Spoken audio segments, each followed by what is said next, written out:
Ndagushimiye nkwifurije kugubwa neza no kugira amahoro n'amahirwe udahwema kubana n'umuco wacu TV hamwe na radio televiziyo Nuru ya Mashariki. Turi ku itariki ya 14 z'ukwezi kwa gatatu 2025. Tuje mu makuru yacu yo mu burasirazuba bwa Repubulika ya Demokarasi ya Kongo. Amakuru mugezweho nanjye umushakamba mfatanije na Sentama wiriwe. Mwiriwe neza, mwiriwe mushakamba muraho neza. Yego turaho twiriranwa amahoro. Yego. Twigire mu burasirazuba Kisekedi wenda mbere yuko tuhagera mu burasirazuba duhere Kinshasa. Yego. Muri ya makuru yacu abacaracara. Yego. Kisekedi ngo yahinduye hari abayobozi yashyizeho bashya. Yego. Nyuma yuko tubonye umukobwa wari kumansura. Uriya wa undi yashize mu biro bye.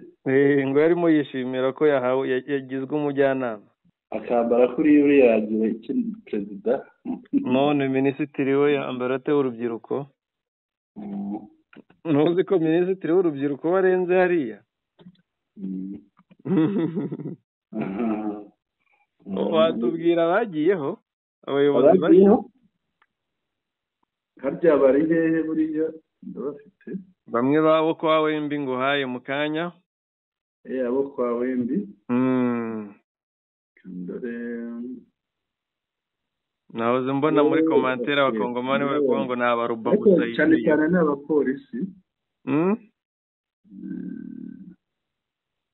muri commentaire bavuga ngo nabaruba gusa yishyiriyeho harimo abantu bagera muri 4 hariho ariko bararenga kuko hamwe hari 2 hari 2 le commissaire Jacques Mukendi et Chibangu wa Chibangu sont nommés officiers d'ordonnance du chef de l'État. Urabona ko aba bagizwe abakomiseri bagizwe ba officier d'ordonnance. Officier d'ordonnance sinzi ubwo ibyo baba bashinzwe ariko nta bapolisi aba ngaba. Ni 2. Ubwo zo nk'impushya Karame? Ubwo se nk'ibijyanye n'impushya. Officier d'ordonnance. Sinzi twaza kubaza. Ababizi babitubwiye muri commentaire. Reba tubwire muri commentaire officier d'ordonnance cy'abashinzwe hariya muri Kongo. Kumenya muri Kongo rero hantu haba inuza imyanya myinshi isobanutse n'idasobanutse. Kuko n'igihugu ari kinini. Imyanya nayo barayisuzuye. Bagirana n'imyanya myinshi itagira ingano. Ariko ubwo abaza kudukurikira bakabyumva batubwire officier d'ordonnance abashinzwe iki. Abandi ni Armel Kanyinda est nommé assistant intérieur du conseiller spécial du chef de l'État en matière de sécurité. Nagomba kuba ari umusirikare cyangwa umupolisi. Yego. Numva ko bamugize umujyanama wungirije.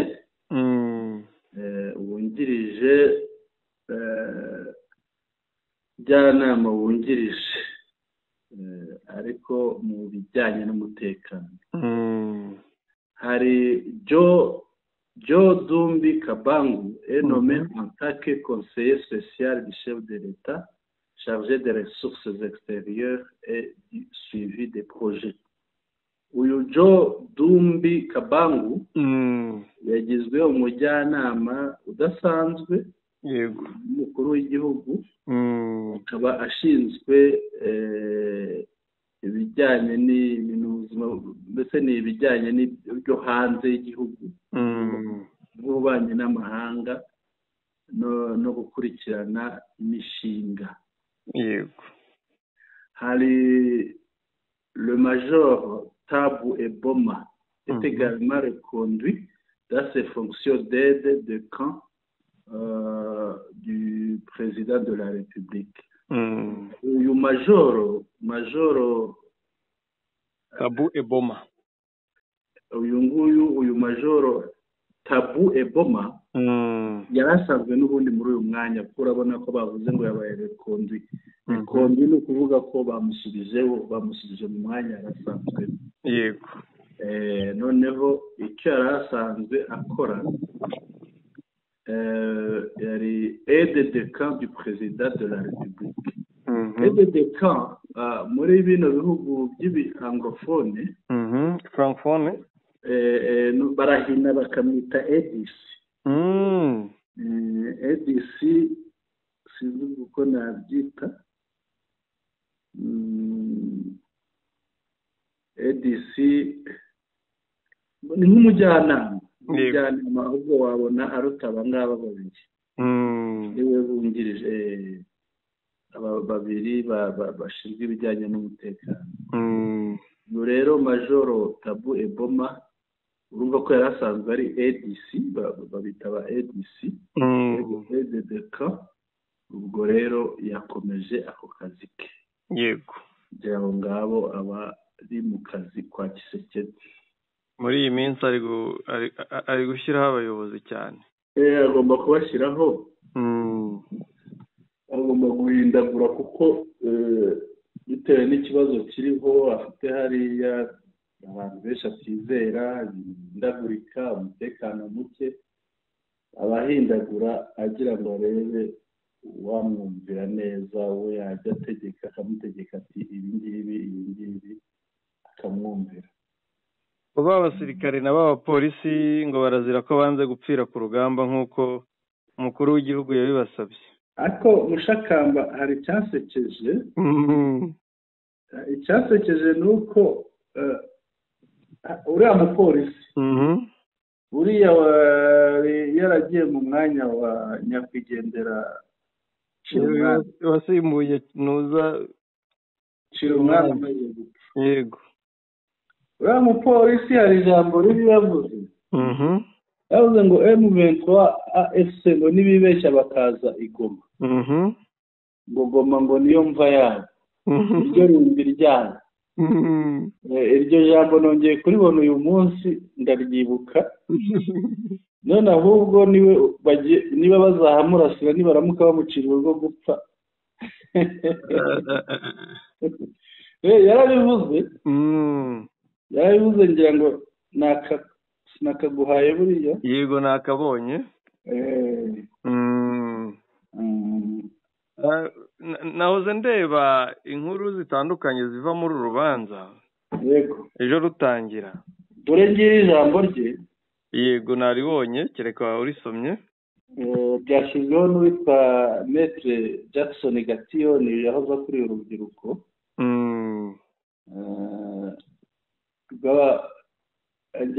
Ni mu Rwandophone Gatiyoni. Yego.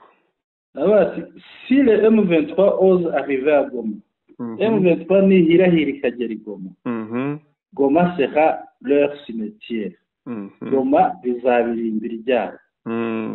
L'homme est maintenant devant la barre pour fuite devant l'ennemi et trahison. Umugabo wabivuze ubu ngubu ari imbere y'ubutabera, ashinjwa kuba yarahunze imbere y'umwanzi akanagambanira igihugu. Rappelons qu'il avait fui avant même que le M23 n'arrive à Goma. Ati twibutse ko yari yanahunze mbere y'uko ARCM 23 igera i Goma. Yego. Nous verrons tout dans ce pays de Lumumba et Rwakabuba Shinga 22. Ati ntacyo tutazabona muri iki gihugu cya Lumumba na Rwakabuba. Rwakabuba yari afite umukobwa nawe ari mu buyobozi hariya witwa Magi Rwakabuba. Zamumva ngira ngo yari umudepite. Yego. Niwe kiriwe simbizi. Uyu rero ise yigeze nawe kuba abo bita commissaire du peuple. Commissaire du peuple icyo gihe ni abadepite. Babitaga commissaire du peuple. Ni ukuvuga commissaire du peuple ni ukuvuga intumwa za rubanda. Yego. Niko babitaga mu Gifaransa abadepite. Ntabwo bakoreshaga izina ry'abadepite, ariko imirimo bakoraga nyine ari abo mu nteko bakoraga imirimo y'abadepite. Rwakabuba rero avuka hariya muri Rucuru. Yego. Rwakabashinga. Rero uyu Maître Gatiyoni akavuga ati ntacyo tutazabona muri iki gihugu cya Rumumba na Rwakabashinga. Twende tujye dukomeze. Nahoze ndeba ibintu bibiri ngo Costa Mutamba bashinja bikomeye n'ibi bikurikira. Yego. Ngo kuba barafashe ubwato bagahunga mbere y'uko M23 igera i Goma. Nibyo uyu mugabo yavugaga n'ubundi ko bahunze mbere y'uko ihagera kandi yaravuga ngo hazabirimbira ryabo. Yego. Yego. Icya kabiri bavuze. Yego. Ngo nuko ngo aba basirikare banze kubahiriza itegeko ry'umukuru w'ikirenga w'ingabo ribasaba kurwana kugeza ku gitonyanga cyabo cya nyuma bagapfa, kurwana paka bapfuye. Yego. Ngo barazira ko banze gupfa kwicwa na M23 ngo bapfire i Goma. Yego. Mbese bagira ngo bapfe nka Cirumwami. Cyane buracira umwami no mpamvu bahise bamwongera ipeti. Agataho ikindi kidasanzwe. Yego. Ngo Kinshasa. Yego. Nyuma y'uko Goma, Sake, Goma, Bukavu n'ibindi bice bikontororwa na M23, Sarongo yamaze gufata indi ntera. Naho yagizwe itegeko. Nabibonye. Yabara amategeko ya nanga na makenga. Ahubwo Mushakamba Kinshasa uzakora urugendo shuri izo. Nizere ko ahubwo na wa mu minisitiri wungirije niba ashinzwe iki ububanyi n'amahanga. Yego. Baraza kumufunga kuko yari yavuze ngo ikigaragaza ko M23 ari abanyarwanda nuko ngo ahantu bageze bazana Sarongo. Kandi Sarongo ari umuganda wo mu Rwanda. Ni Kinshasa bahageze. Ni Kinshasa ubwo bahageze. Ntabwo bizoroha. Twikomereze tugere ku ngingo zacu. Harya iyi nkuru wayibonye Mushakamba? Ivuga ngo iki? Iyo nkuru nguhaye.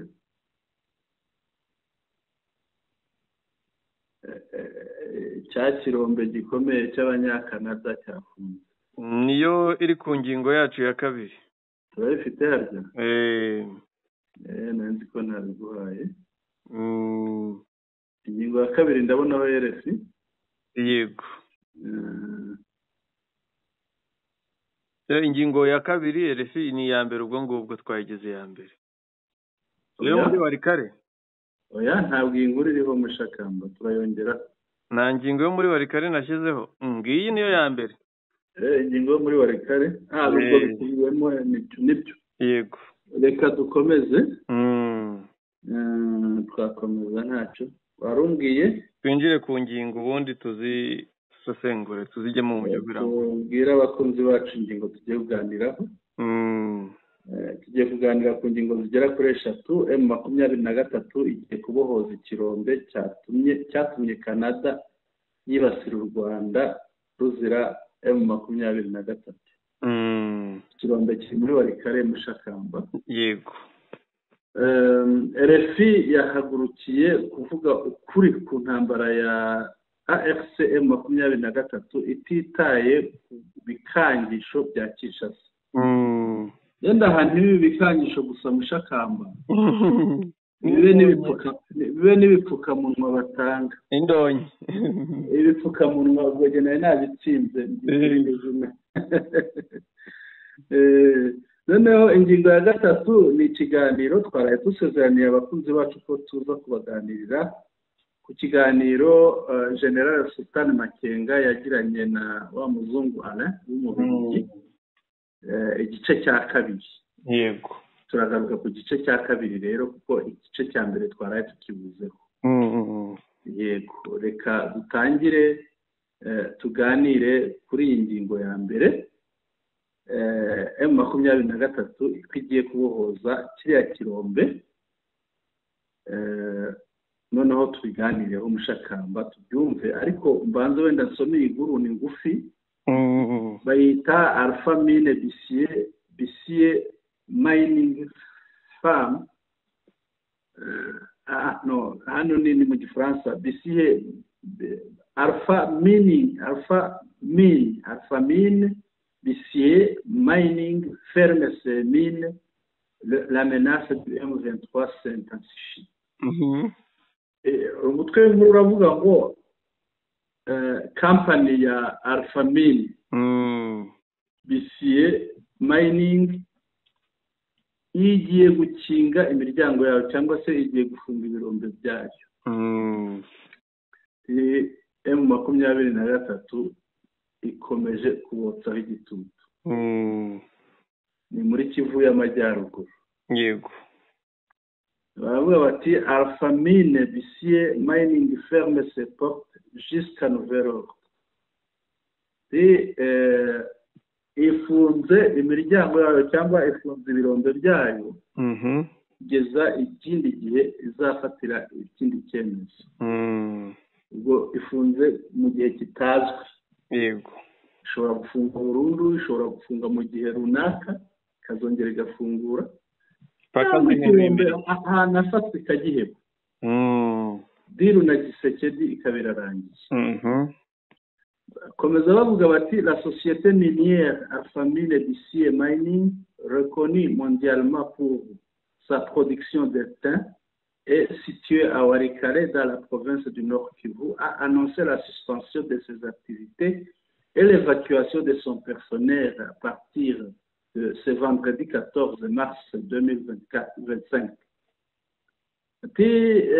Société y'ubucukuzi yitwa Alpha Mine Bissier Mining, izwi ku rwego mpuzamahanga, ku rwego rw'isi,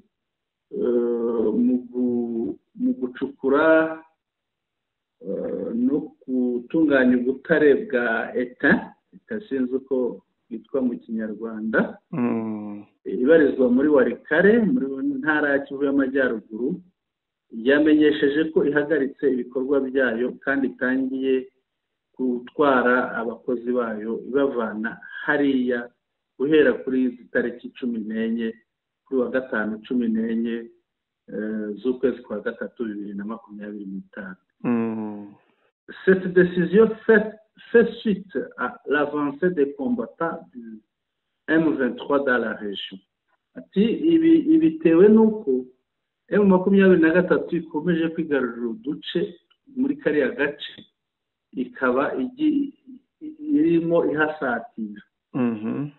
Dans un communiqué adressé à ses employés, n'itangazo ubuyobozi bw'iyi kampani y'ubucukuzi yagejeje ku bakozi bayo, la société précise que cette suspension intervient à la demande de la délégation syndicale et restera en vigueur jusqu'à nouvel ordre.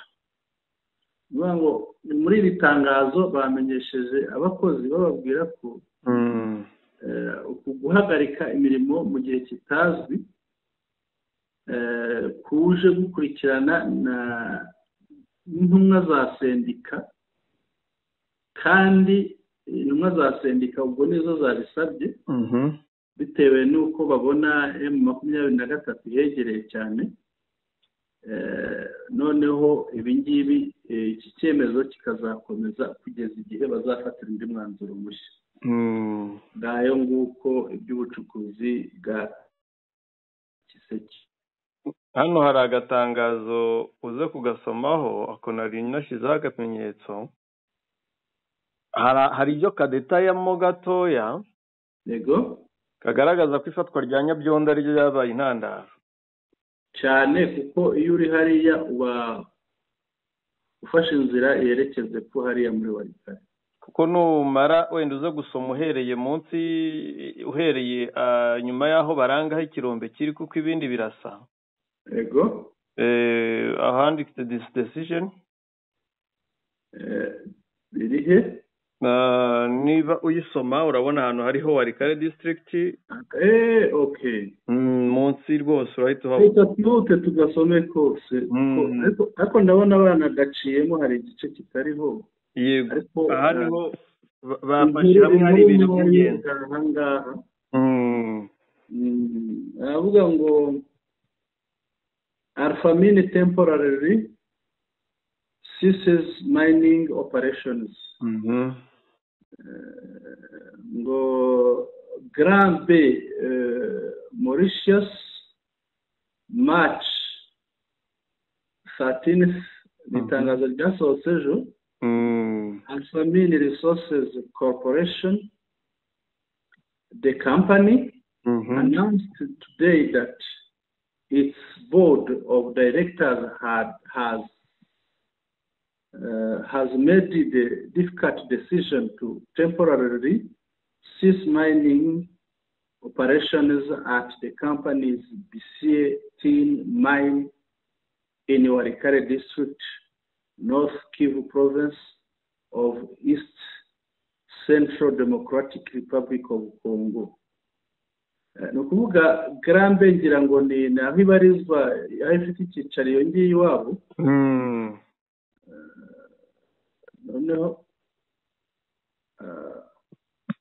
noneho kuri 13 z'ukwa gatatu ejo hashize 2025 ngo Alphamine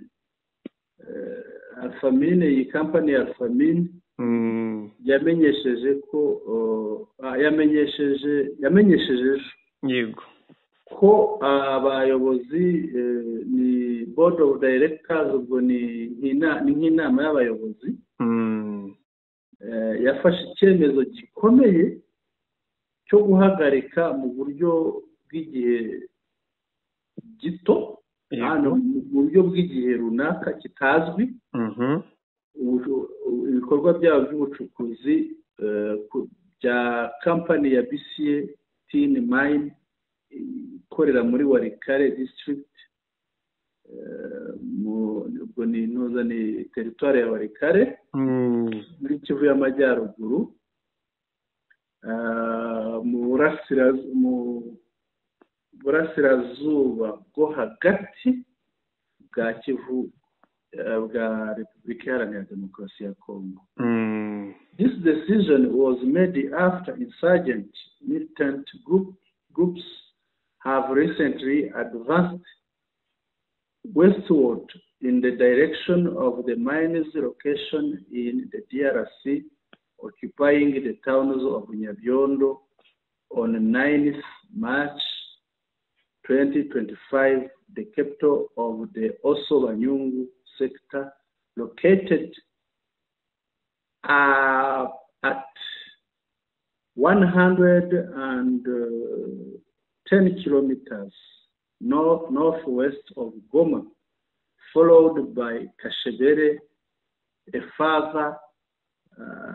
further 13 kilometers west of Nyabiondo on 12 March 2025. The safety of the company's employees and contractors remains. Anga baravuga ko kansubire hejuru iki cyemezo cyafashwe aho abarwanyi umutwe w'abarwanyi hano ntabwo bavuga wari yego ariko noneho iyo bavuze icyo uwo mutwe w'abarwanyi wakoze uhita wumva wari wumva n'ibikorwa baba abarwanyi icyemezo cyafashwe mu gihe abarwanyi umutwe w'abarwanyi bigiraga imbere ugenda ufata uduce ugana mu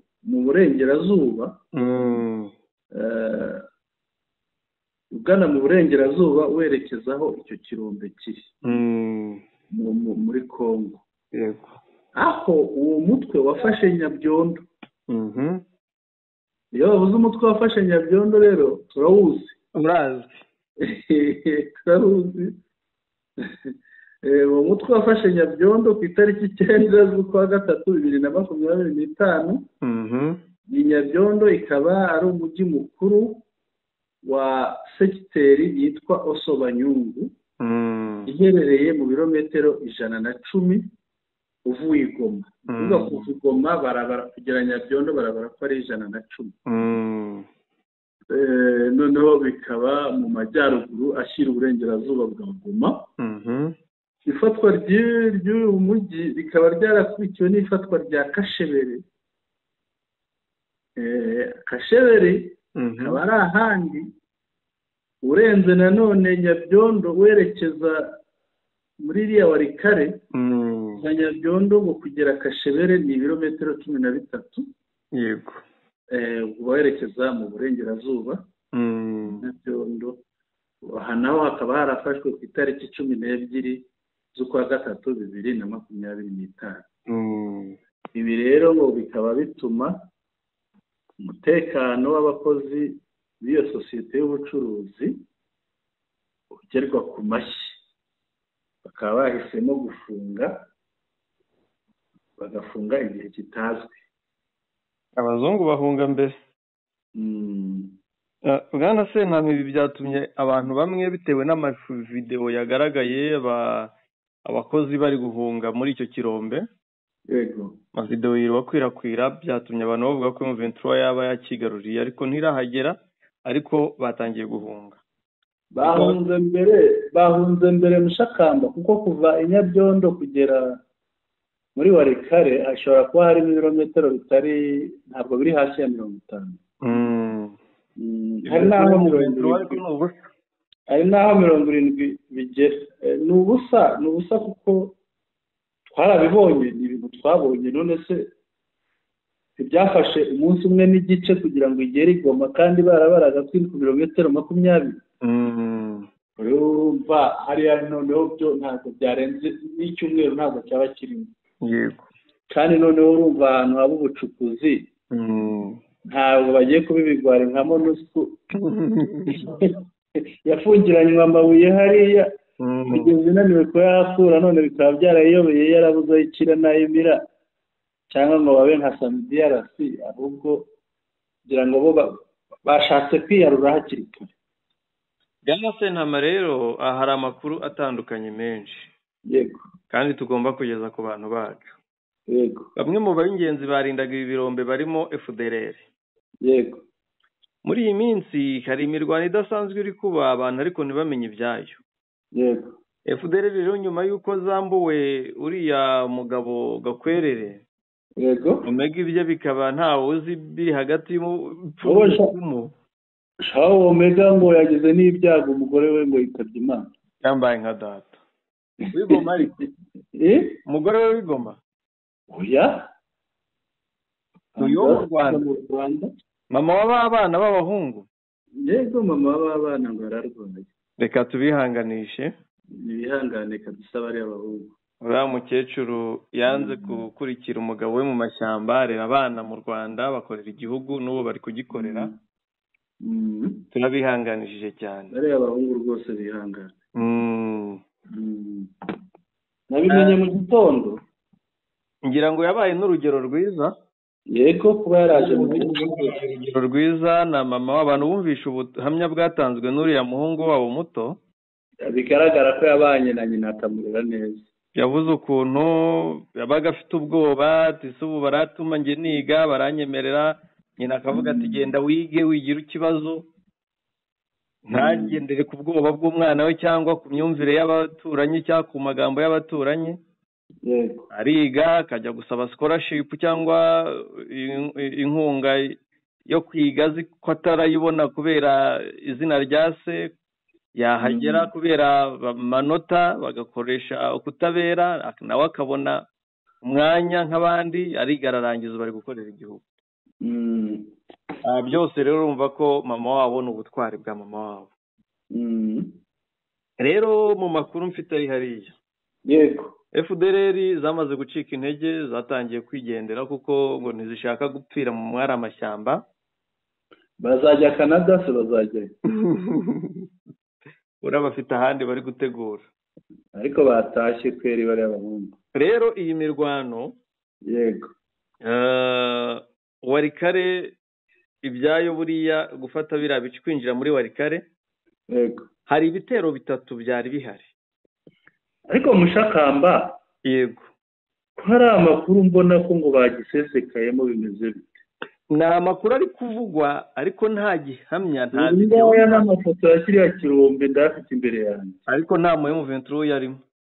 reka ntabo mbona katube turetse kuyemeza, ariko ni mu ishyamba rwagati Mushakamba, ariko nk'uko bigaragaje ku kigwa mu mazi rwagati tukababona mu mashyamba yo mu misozi miremire ya Nuza yaza y'Umurenge na hariya niba hagera bazabikwereka. Mushakamba ni mu ishyamba rwagati, reka nguhe kiriya kirombo urebe. Aha rero ikintu nashaka kukubwira, yego hari ibitero byagomba guturuka mu bice bitatu, bimwe bikagabwa Igoma biciye Masisi zone, ibindi bikagabwa mu gice, ibitero bibiri byagomba kugabwa kuri Bukavu. yego Igitero kimwe kikava muri Warikare, yego kigakomeza umuhanda munini hariya ni hafi ujya Bukavu, hariya ni hafi ubwo no kuzamuka Bunyakiri. aho hakaturuka icyo gitero kikaba kirimo imbaraga nyinshi ziturutse Kisangani. yego bakagenda bakajya kubohoza ikibuga cy'indege cya Kavumu. yego hari ikindi gitero cyagomba kuva mu Kiziba, niba ari Kaziba, n'uduce dutatu tuhegereye. Kaziba ubwo ni hahandi haheruka gufatwa, yego muri Kivu y'Amajyepfo, ni muri Kivu y'Amajyepfo, bigafunga inzira iva Uvira, yego ukanyura Kaziba, yego ubundi icyo gitero kikagabwa kuri Bukavu. Nanone abo bagahura n'abaturutse Kamanyora, yego bose bakajya Bukavu. kandi izo nzira zose niho zihurira. M23 nayo rero kubataka yego ni ukujya gukupa iyo mihanda kugira ngo itazakoreshwa n'umwanzi muri ubwo buryo. ni ukuvuga no kuburizamo, yego no kubuza abari mu bice bizava Burundi baciye mu bice bya za Kamanyora bashaka kugana, bashaka kujya Uvira. yego kuko muri biriya bice urumva ibiturage n'ahandi haracyari wazarendo nyinshi. Ari nabo nabonye bambaye imyenda idasanzwe, imbonera kure na wazarendo, yego bari Karemi, bambaye imyenda mishyashya bari kuzenguruka umujyi, abantu babakomera mu mashyi, bya bindi by'abanyekongo. eko ngo baje kubohora iyi Nyabyondo na Rwashi rero yari kuzaturukamo aba FDL n'aba CMC bo kwa Dominique Ndaruhutse kwa Domi, yego bakagezagaba ibitero ngo Masisi zone bakomereza bazigoma. yego kuko bazaba bari kuzaba bafite imisade iturutse muri Warikare ndetse na Kisangani.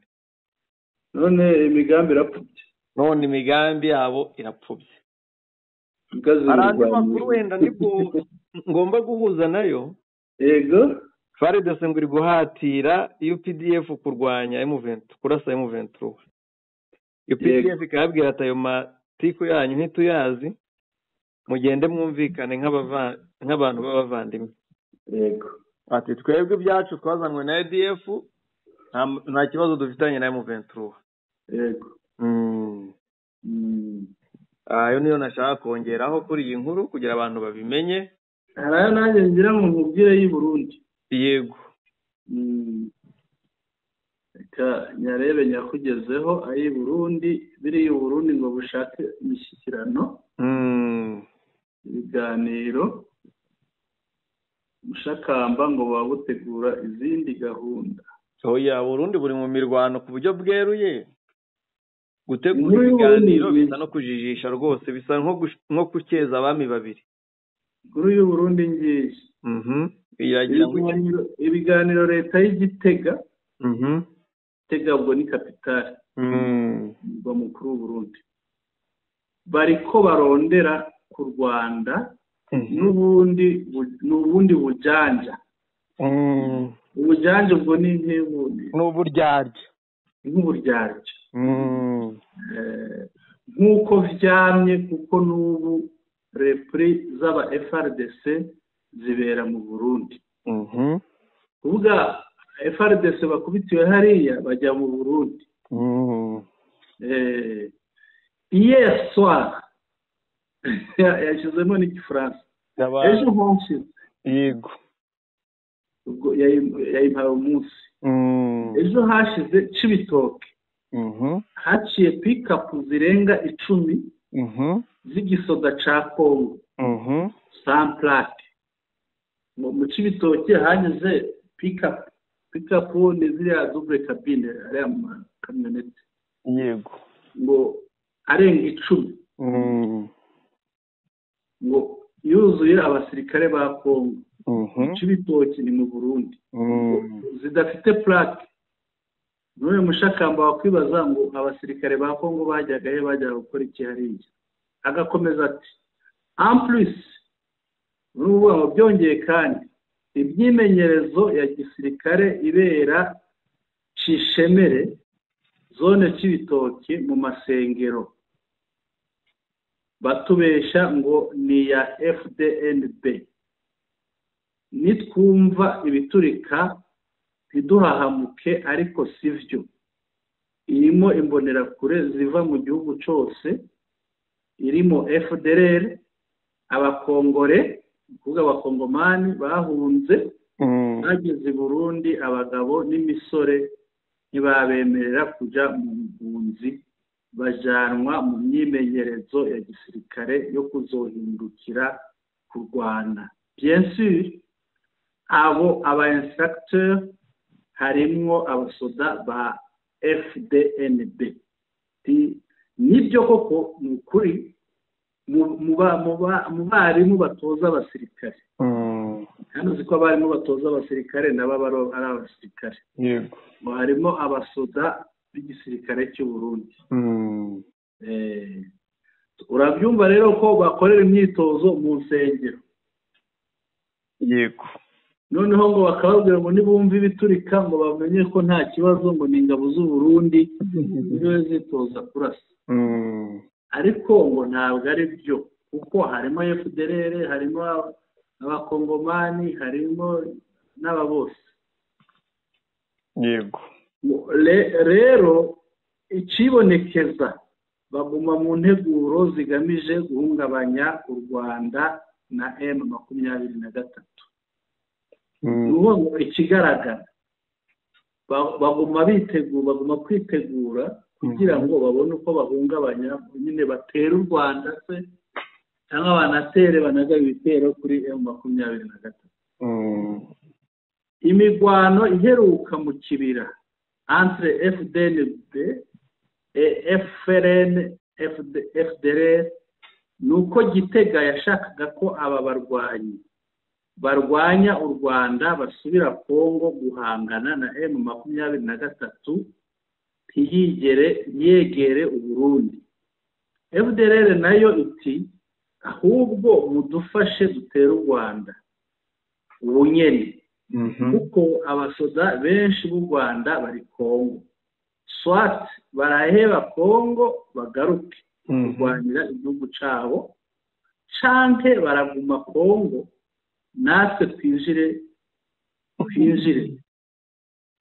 byaranze ko bahuza baca bashira mu kurasana kandi ngo perete ku mpande zombi zose yabaye nini ariko ntibashoboye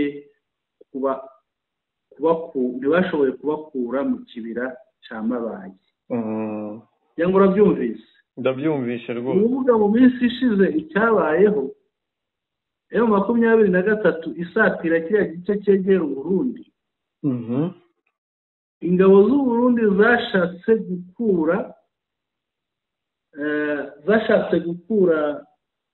gukura FDLR na FRN ngira ngo ni ya indi yahozemo Sankara kubakura hariya mu kibira ngo bajye muri Kongo kurwana na M23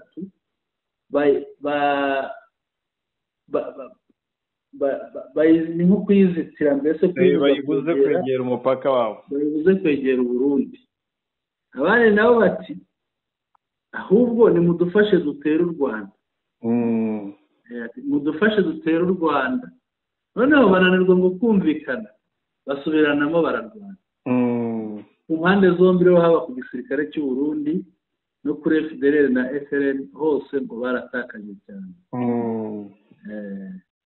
Ngayo amakuru yo muri kariya gahugu ko hepfo hariya, ariko ukabona ngo bohereje abaganira, barazana akahugu kamwe kaje kuganira kandi kakasigara gafite inkota. Ikinsekeje yego ni ukuvuga ngo batera u Rwanda, ngo u Rwanda ngo abasirikare barwo bose bari muri Kongo. Bazamenya ko abasirikare b'u Rwanda batari muri Kongo umunsi baruteye. Yego.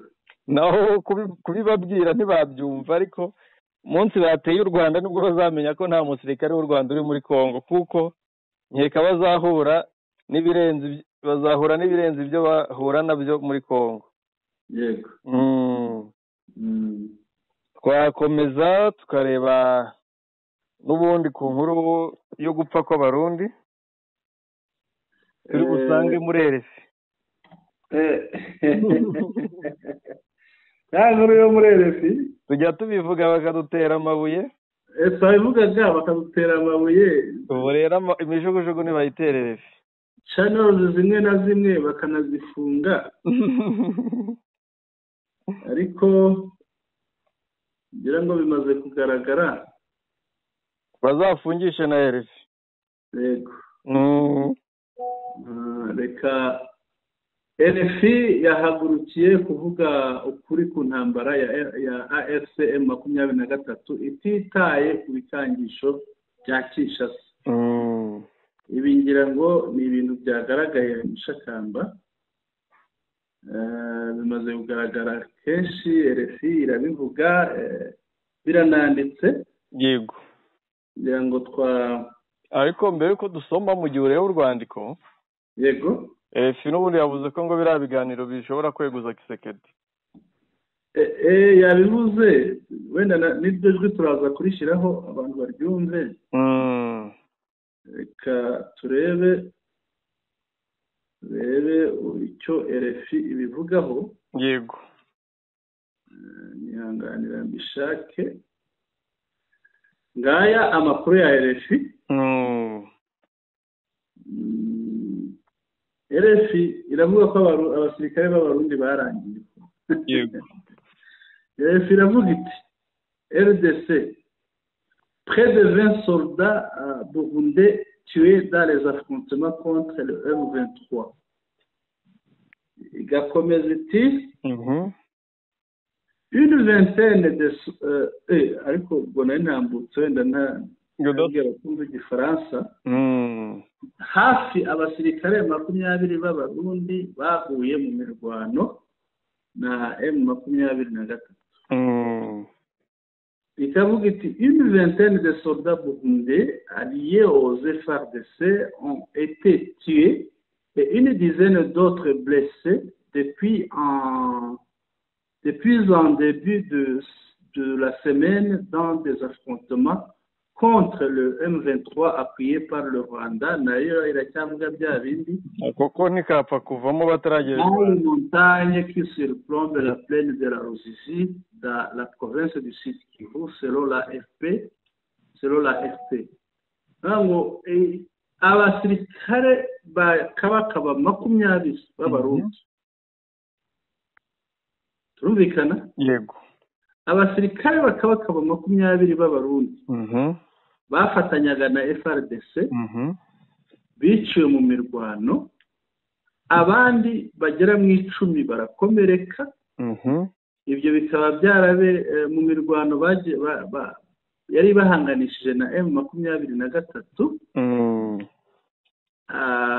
Bakaba bararwaniraga mu misozi yitegeye ikibaya cya Rusizi muri Kivu y'Amajyepfo. Ayo ni amakuru tugezwaho na AFP. AFP ni Agence France Presse. Ibiro ntaramakuru by'Abafaransa. Un officier du grade de major a été capturé par le M23 lors de cette attaque qui visait la localité de Kaziba, quelques 80 km au nord de Uvira. Ahangaha ni mu birometero 80 kugira ngo ugere mu mujyi wa Uvira n'ahitwa Kaziba.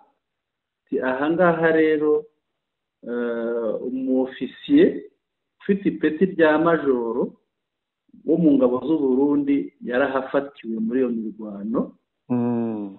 Yarahafatiwe. Ngibyo iby'abarundi Mushakamba. Aba bazungu rero bavuze bake. Yego. Bapfuye bo ni benshi kuko iriya batayo uriya majoro yari yungirije. Yego. Yari umuyobozi wungirije, iriya batayo yose yarasenyutse burundu ndetse no gupfa. Uwo ni batayo ya kangahe? Ya 18. Ya 18 ntabwo ari imwe n'ebyiri. Ngo zararangiye burundu. Burundu bahuye n'uruvugo. Burundu ngo n'uwasigaye niba ari abakomeretse. Ntabwo mbibona ahantu mu marira yabo. Uri umuyobozi ntapfa gufatwa. Uzi kugira umuyobozi afatwe biba byakomeye. Umuyobozi kugira ngo afatwe urumva ko abamurinda bari munsi ye kaba kabaye. Mushakamba rero ngibyo by'abarundi. Yego. Twagiye tubivuga ko abarundi bakubitirwa hariya nk'ingoma y'abakoroso abantu badishwi. Ariko urabona ko na radiyo mpuzamahanga zitangiye kubivuga, ibitangazamakuru bikomeye nka AFP, Agence France Presse, ibitangazamakuru by'amahanga mu gafaranga ngo bijye biceceka. Yego. Bihabwa n'agasopo. Mushakamba rero dufite ikiganiro kirekire. Agira ngo twihute tuhagere naho. Yego. Tukinyureho mu buryo bwihuse. Tukijyemo rwose abantu bumve. Tukijyemo ni cya kiganiro twaraye turarikiye abantu gukurikira kumva ibikubiyemo. Ni ikiganiro, ni igice cya kabiri cy'ikiganiro General Sultan Makenga yagiranye n'uriya muzungu w'umubirigi Alain de Stex. Noneho dukomeze. General Sultan Makenga mu gice cya kabiri aravuga ati nous ne sommes pas dans le business des minerais, nous défendons une cause. L'aéroport de Goma peut rouvrir, mais Sultan Makenga, le chef militaire du M23, contrôle un territoire plus grand que 2 fois la Belgique. Condamné à mort par Kinshasa, sa tête est mise à prix. Il est pourtant un des hommes clés de la réconciliation et de l'avenir du Congo. Hier, il a accepté la participation du M23, Alliance Fleuve Congo, comme aux négociations de Luanda, seconde partie de notre interview inédite avec le général qui n'en donne jamais. Hano bakavuga bati hano naho yari amaze gusubiza ati twebwe ntabwo turi mu bucuruzi bw'amabuye y'agaciro, ahubwo duharanira ikibazo cyacu kandi ikibazo cyumvikana. Ikibuga cy'indege cya Goma gishobora gufungura, ariko ubwo yashyize abantu mu gihirahiro nta kindi, ubwo hari impamvu, hari ibigomba kubanza gukorwa buriya. Ntabwo yabyujije. Sultan Makenga umugaba w'ingabo za M23 akontorora cyangwa se acunga ubutaka bugari cyane bukubye inshuro ebyiri Ububirigi. Kuvuga aho AFC M23 imaze gufata hangana n'Ububirigi ubukubye kabiri. Yego. Akaba yaracira urubanza rwo gupfa, arucirwa na Kinshasa. Umutwe we ushirirwaho igiciro za miliyoni, ni miliyoni 5 z'amadolari y'Amerika. Ubwo ni miliyari zirenga 7. Ariko ni umwe mu bagabo bake b'ingenzi b'ingirakamaro mu bwiyunge n'ahazaza ha Kongo. Ejo hashize yemeye ko bazajya mu biganiro i Rwanda. Rero ahangaha tubararikiye gukurikira ikiganiro, igice cya kabiri cy'ikiganiro twagiranye na General Sultan Makenga udakunze kwemera gutanga ibiganiro. La MONUSCO a dévié de sa mission, icyo ingingo hano bagiye kuganira gukomerezaho nuko MONUSCO yateshwe ku butumwa bwayo. Noneho umuzungu aramubaza ati vous demandez le départ de la MONUSCO qui a participé au combat contre vous?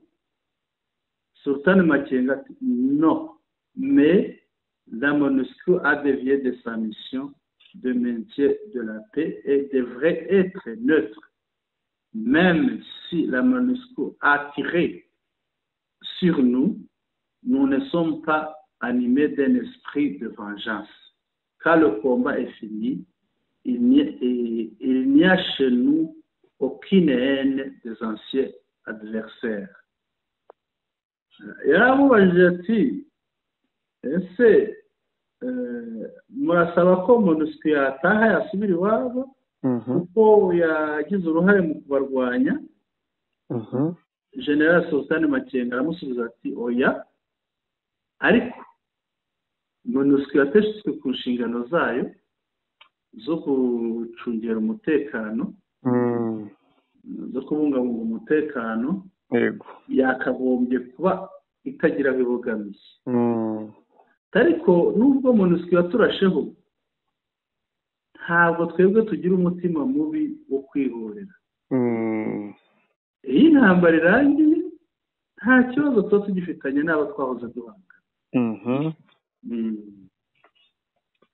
Dukomeze noneho bajya ku kibazo kijyanye na aeroport ya Goma idakora. Umuzungu aramubaza ati l'Union européenne demande la réouverture de l'aéroport de Goma pour acheminer de l'aide humanitaire. Ese umuryango ubumwe bw'Uburayi gusaba ko ikibuga cy'indege cya Goma cyafungurwa kugira ngo bubone ukuntu buzana ubufasha ku babukeneye. General Sultan Makenga arasubiza ati je suis favorable, mais les FARDC ont détruit et pillé la tour de contrôle et ils ont laissé des postes de fortification et de nombreux véhicules sur les pistes dont nous craignons qu'ils soient minés. Le terrain herbeux autour de l'aéroport est peut-être aussi miné. Allez voir par vous-même. Noneho umuzungu arasubiza ati je suis allé, cela fera l'objet d'un poste X ultérieur.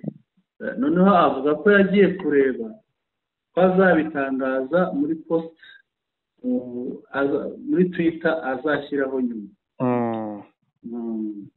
Noneho Sultan Makenga yaramusubiza ati jewe ndabishyigikira ko cyafungura, ariko FARDC baracyangirije, basahuye iminara yo kurinda hariya, barasahuye byinshi, hari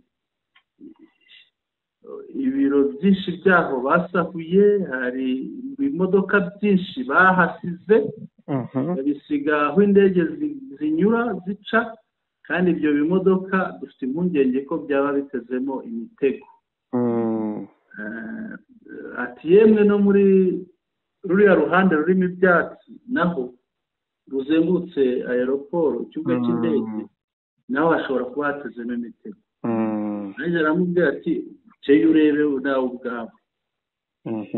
Undi aravuga ati nagiyeyo, nzabigaragaza muri Twitter, nzatangaza muri X.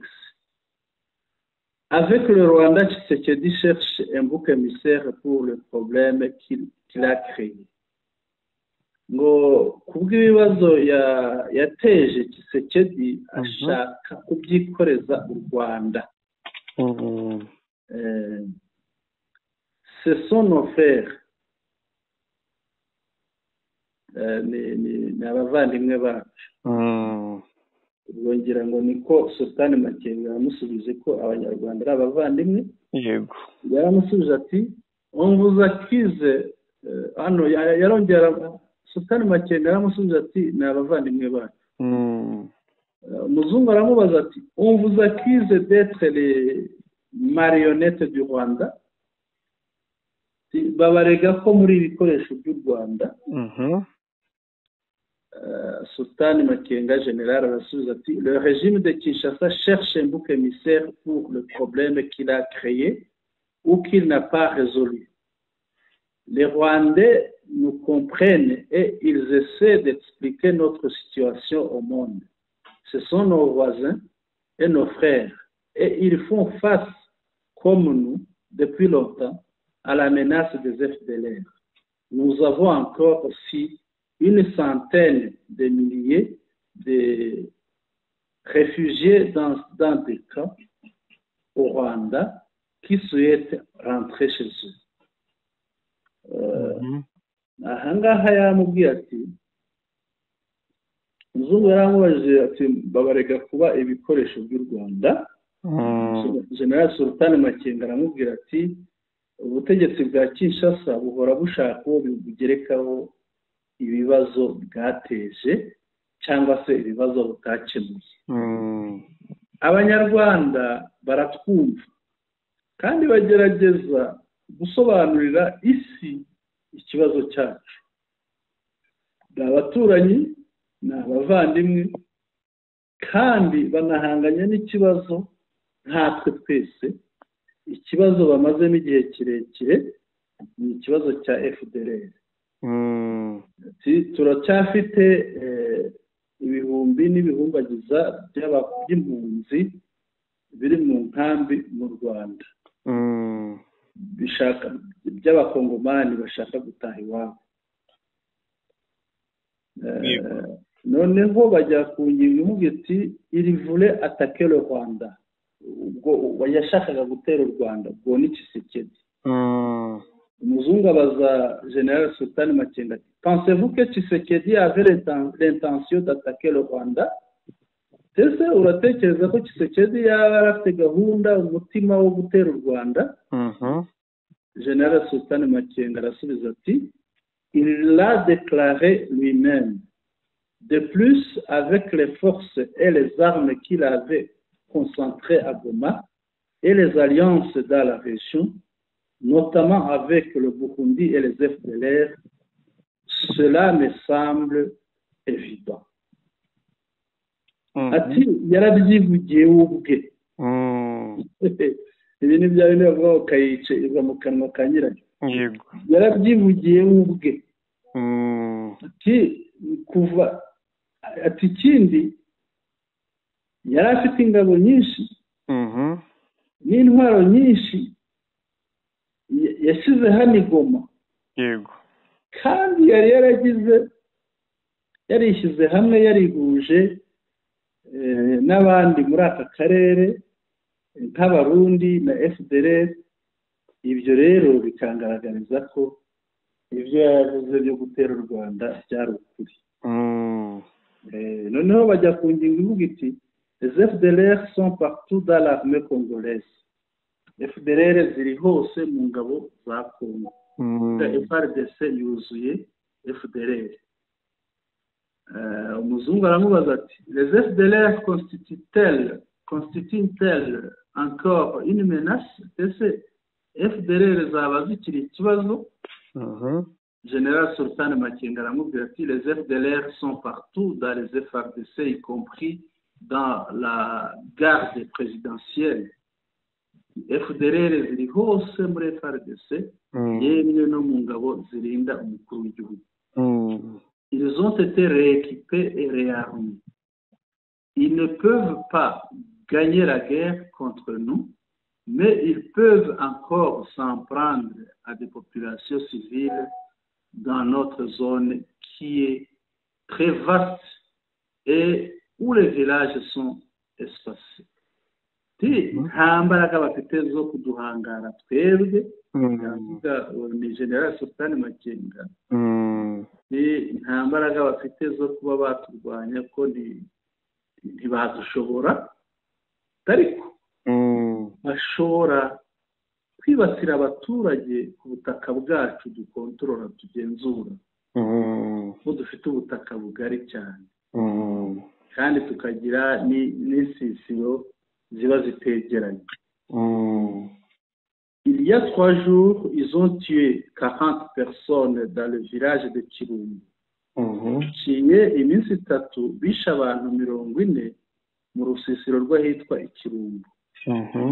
Kirumbu ni muri Masisi hariya hamwe na urenze Kicanga. Biriya bice byegera hari iwabo Bahati. Yego. Abona ko bari bishe baganira haciye iminsi 3 bishe abantu 40. Par ailleurs, avec les RDC, les FDLR, ils détruisent le parc national de Virunga que nous voulons protéger. Ikindi kandi handi FRDC na FDLR bangiza parike y'Ibirunga twe dushaka kurinda. Sinzi ikintu warumbajije mushaka. Yari komanteri nari nteye kuri bariya abantu bishwe. Yego. Baranabatwitse.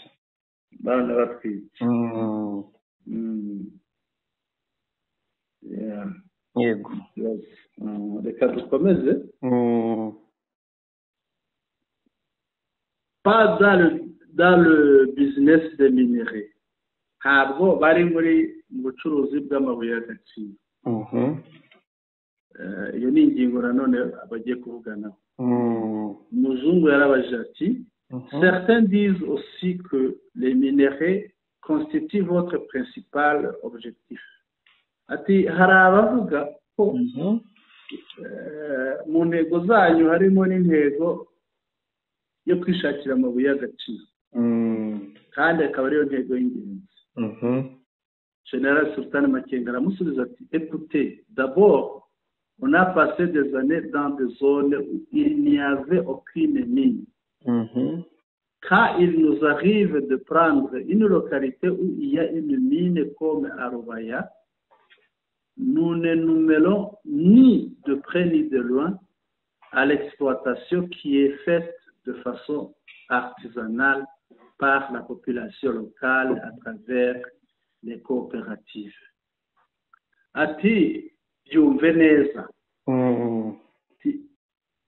Mikubitiro twamaze imyaka myinshi mu duce tutabamo ibirombe by'amabuye y'agaciro.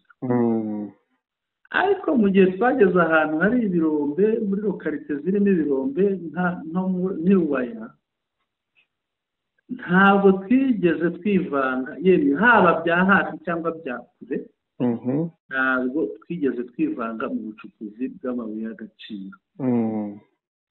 Amabuye acukurwa n'amakoperative y'abaturage. Puis les minerais sont achetés par des intermédiaires qui les vendent à des sociétés qui les exploitent. Hanyuma amabuye akagurwa n'abandi bantu bajyana kuyacuruza kuri za société ziyajyana mu mahanga, qui les exporte, ziyajyana mu mahanga. Umuzungu aramubaza ati vous n'intervenez pas dans la commercialisation? Ese muri ubwo bucuruzi bw'amabuye ntabwo mwigera mugeramo mujyamo? General Sultan Makenga aramusubiza ati pas du tout, nta na gake. Hano mu dukubo bashyizemo ngo ton ferme. Ton ferme ni ijwi rihakana.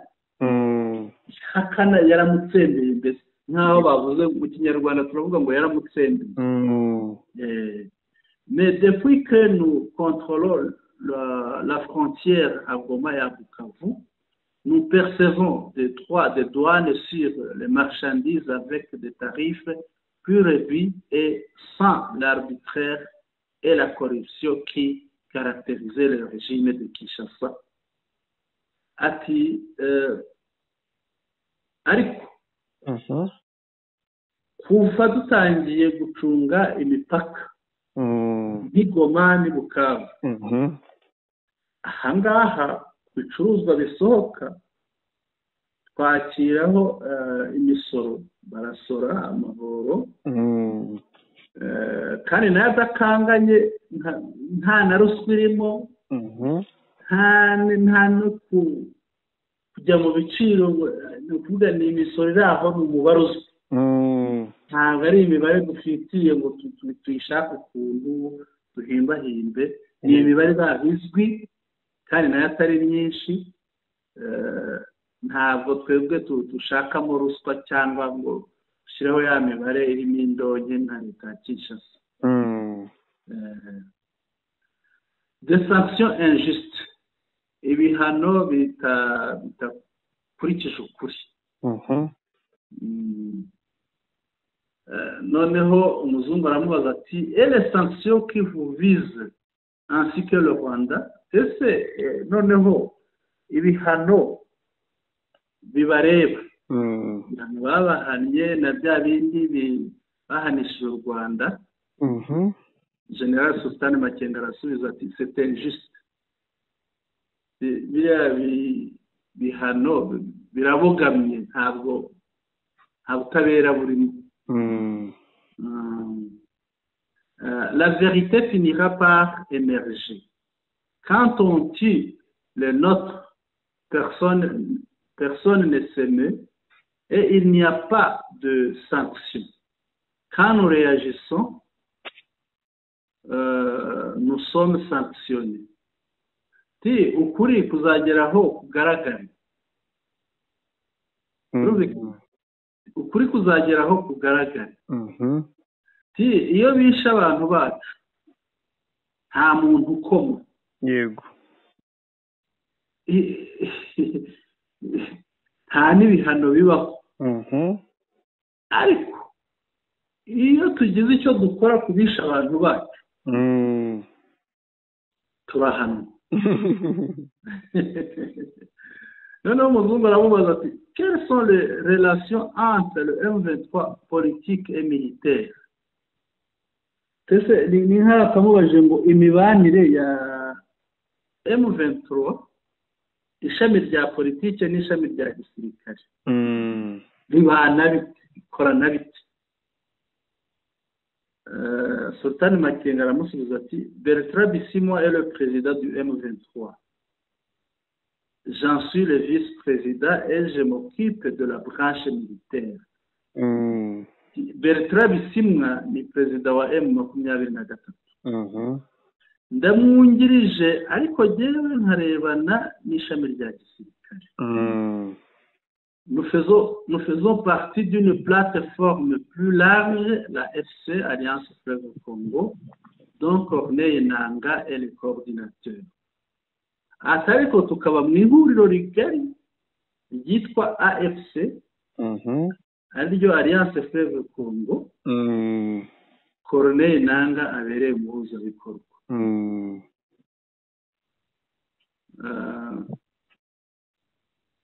Noneho bagera ku ngingo ijyanye n'amafaranga ya banki ivuga iti l'argent de banque n'appartient pas à Tshisekedi amafaranga ya banki ntabwo ari aya Tshisekedi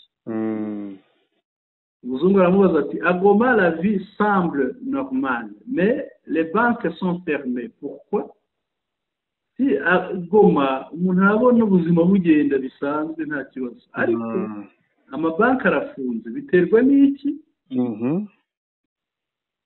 General Sultan Makenga aramusubiza ati c'est Kinshasa qui a fermé les banques l'argent déposé dans les banques n'appartient pas à Tshisekedi mais aux clients il punit la population et continue la spoliation à distance ati amafaranga ari muri banki ati Kinshasa niyo yafunze ariya mabanki amafaranga ari muri banki ni ay'abakiriya ntabwo ari aya Tshisekedi Tshisekedi we akomeje guhana abaturage akanakomeza kwiba kunyereza amafaranga mu buryo bw'iyakure a distance ari kure mbese anyereza amafaranga ngo mata hegereye icyo yashatse kuvuga. Noneho umuzungu aramubaza ati le M23 est-il multi-ethnique? ntabwo umuzungu yagera atamubaza ikibazo gishamikiye ku bwoko. Birumvikana ironda koko ryarabarangije. Oya ni na ngombwa kugira abantu babisobanukirwe cyangwa se yabikoze wenda kugira ngo bisobanure nabyo birashoboka. Yabaje ati M23 ikubiyemo amoko yose ntivangura ntibigeza. General Sultan Makenga aramubwira ngo notre président est un chi, perezida wacu ni umushi. Notre porte-parole est Luba comme Tshisekedi. Umuvugizi wacu ni umuruba nka Tshisekedi. kugira ngo havuga Lawrence Kanyuka. Yego. Le porte-parole adjoint est Mukongo du Bas Congo. Il me cite une série de noms avec leur appartenance ethnique. Anga umuzungu byaramuyobeye byaramucanze. General Sultan Makenga aramusubiza ati perezida wacu ni umushi. Umuvugizi wacu ni umuruba nka Tshisekedi. Umuvugizi wacu wungirije ni umukongo wo muri Bakongo. Kugira ngo wenda yarabyitiranije buriya yavugaga wa gisirikare. Reka wumve hano ashobora kuba ari umuzungu wabyitiranije. Kuko urabona ko hari akantu yashyize mu dutubo. Yego. Aravuga ati il me cite une série de noms avec leur appartenance ethnique. Yambwiye amazina menshi. Akajya ambwira buri wese ambwira izina n'ubwoko bw'uwo muntu avuze. Yego. Urabona rero ko uyu muzungu ashobora kuba ari we wabivanze. Hari abaye bamubwiye Colonel Buringoma. Bakongo. Noneho Masunzo nje Mateo yo Kanyama. Reka twumve Sultan Makenga arakomeza ati mais nous voulons construire une nation et un État qui dépasse ces questions ethniques qui handicapent notre grand pays. Tariko ushaka kubaka igihugu n'abagituye ku buryo barenga icyo kibazo cy'amoko kuko nicyo cyishe igihugu cyacu. Qu'est-ce que Tshisekedi a fait pour les Congolais? Hano bagiye kuganira ku cyo Tshisekedi yakoreye abakongomani. Ngira ngo ni hahandi yamwise kwa kundi. Umuzungu aramubaza quel message souhaitez-vous adresser à la communauté internationale? Ese ni ubuhe butumwa wagenera umuryango mpuzamahanga? General Sultan Makenga arasubiza ngo notre combat est existentiel. Nous luttons pour notre survie. Nous sommes pour un Congo uni, décentralisé et fédéral qui s'attaque avec urgence aux questions de développement et de gouvernance. Vous avez vu comment vivent les Congolais sous Tshisekedi? Qu'est-ce qu'il a fait pour eux? Hano urabona ko yarasubije ariko aza kugerekaho n'ikibazo. Intambara yacu niyo kubaho, turwanira kubaho. Yego. Turwanira kugira ngo tubeho. Turi Kongo yunze ubumwe.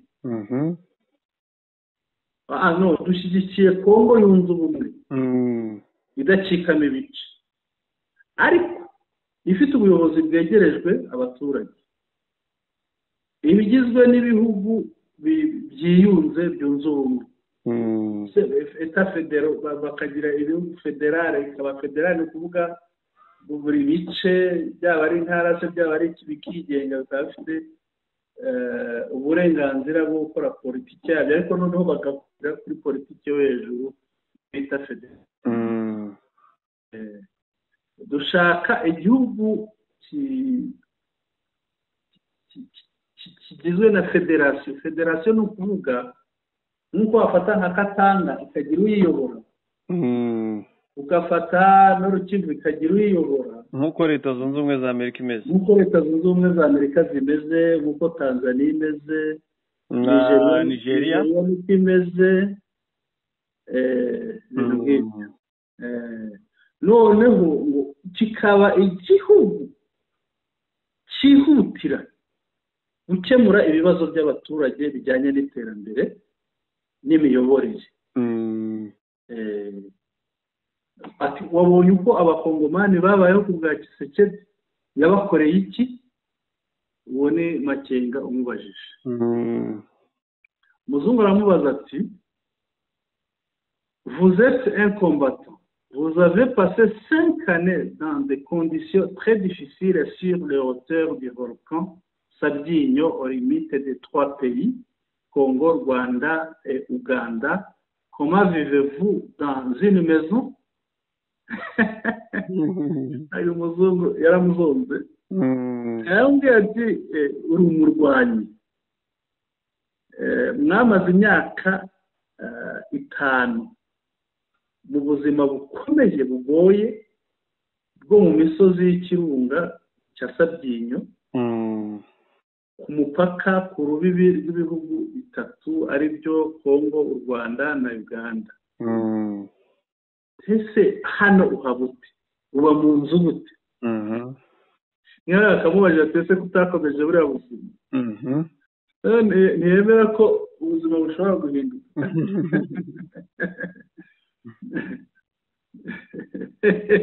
Ahangaha General Sultan Makenga ntabwo yabyihanganiye, yaraturitse araseka.